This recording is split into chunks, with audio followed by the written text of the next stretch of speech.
Olá, tudo bem? Professor Paulo Sérgio, mano a mano. Mais uma dica agora sobre verbos. Um verbo muito utilizado de forma equivocada é o verbo custar. O verbo custar no sentido de ser difícil, demorar. Por quê? Vou dar a vocês um exemplo comum na forma de uso inadequado quanto ao padrão culto desse verbo. O verbo custar no português é um verbo transitivo indireto, nesse sentido de ser demorado, difícil.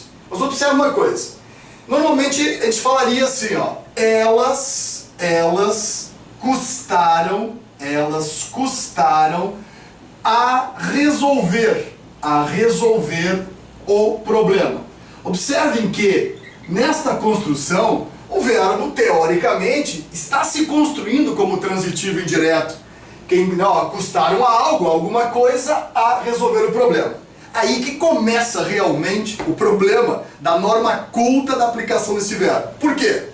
O verbo custar, nesse sentido, transitivo indireto, de ser demorado, de ser difícil, ele deve ser utilizado obrigatoriamente na terceira pessoa do singular.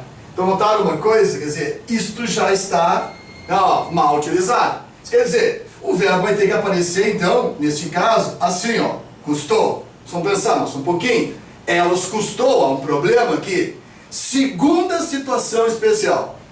O que nós usamos como sujeito, eu diria assim, ó, um falso sujeito, ele é, na verdade, o objeto. Ele é o complemento do verbo. Então não é elas custaram. Como o verbo exige terceira pessoa do singular, custou, este falso sujeito, na verdade, é o complemento, é o objeto indireto. Ficaria como, então? Ó, custou-lhes. Eu tenho um objeto indireto. E o que nós usamos como objeto indireto é, na verdade, o sujeito à oração, que é uma oração reduzida. Saca fora a preposição, ela desaparece, e eu coloco aqui, ó, resolver o problema. Resolver o problema. Então, eu tenho assim, ó, o que é que custou? Resolver o problema, que é o sujeito do verbo. Custou a quem? A elas. Custou-lhes.